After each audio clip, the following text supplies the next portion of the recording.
I know too well the struggles a poet can go through when wrestling with the blank page and the blank mind. Sometimes it can take ages for a decent line or even an idea for a poem to come to mind. That's why I've compiled this list of 5 places you can find inspiration for your poetry.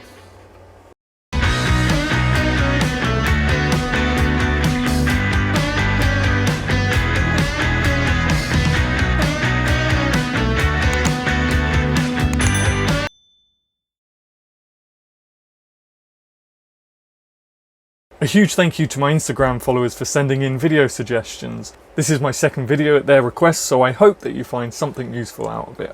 Before we begin, I'd like to tell you about a free PDF that I'm giving away. I've written down my process of how you can become a complete and working poet into this simple, easy to read PDF. All you have to do is go to the description down below, hit the link and follow the steps. Okay, tip 1. In the work of others. I've put this tip first because hopefully it's an easy tip which anyone that's been working in the literary world has already been doing. It's really so important. Would you like to hear some of my work? No. Run to the local bookshop or jump on Amazon and just buy at least one really big collection of poetry that you can draw inspiration from. In fact, I'm going to leave a link in the description to all the books that are required reading for my mentorship and my online course students. These are books that I make them read because I think they're so important and very good to kind of learn your craft from. So if you're looking for some recommendations, check out the description. Tip 2, nature. Okay, now we're really getting into the personal tricks and tips and the things that I use that I know work personally for me. They may not work for you, but try them anyway. You never know. It's not necessarily the fact that nature inspires me to write about nature. It's that it relaxes me, intrigues me. It helps me escape other things that may be on my mind so that when I get back to my desk, I'm reset, I'm tranquil, I'm calm and in awe and ready to go. Anyone that's seen my other videos, or certainly the ones that follow me on Instagram, know just how much I love nature, and usually I do get a poem out of it just from going for a walk, so give it a go. Tip 3, historical places. Again, this is personal to me. Not everybody loves history or going out and walking around old buildings. I, however, love it.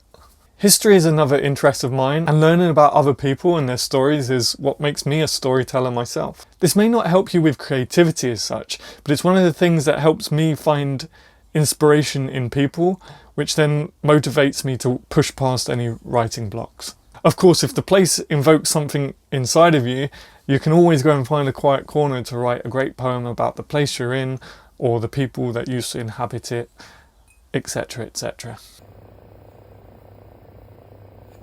Off with his head. Tip 4. Literary places of interest. Luckily, London and the UK is filled with these. Most recently, I went to the Charles Dickens Museum, which is one of his old homes converted in London. But I've also been all across the country retracing the steps of literary greats. I've visited Tolkien's resting place, his old home, the university he used to teach at, and even been to the same spots that inspired him in his work with Lord of the Rings and The Hobbit, which was amazing.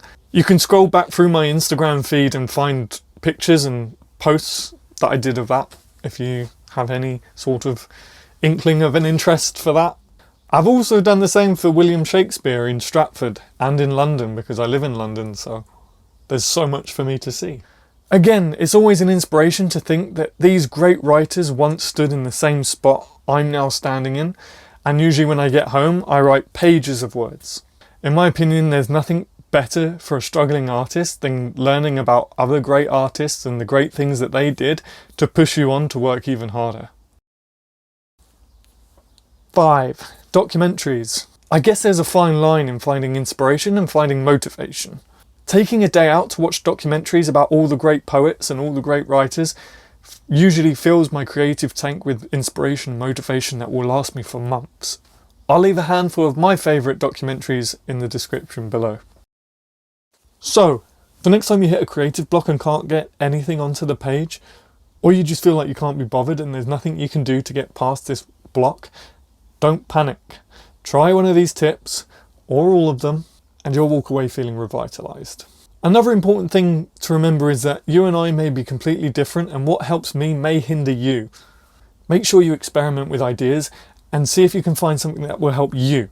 I found these tips that helped me through years and years of trial and error and watching many documentaries and reading many biographies to learn what things helped the great artists that came before me. Lastly, I need a name for this guy. Drop me some suggestions in the comments down below and help me name this weird character that keeps making random appearances across my videos. I have no name.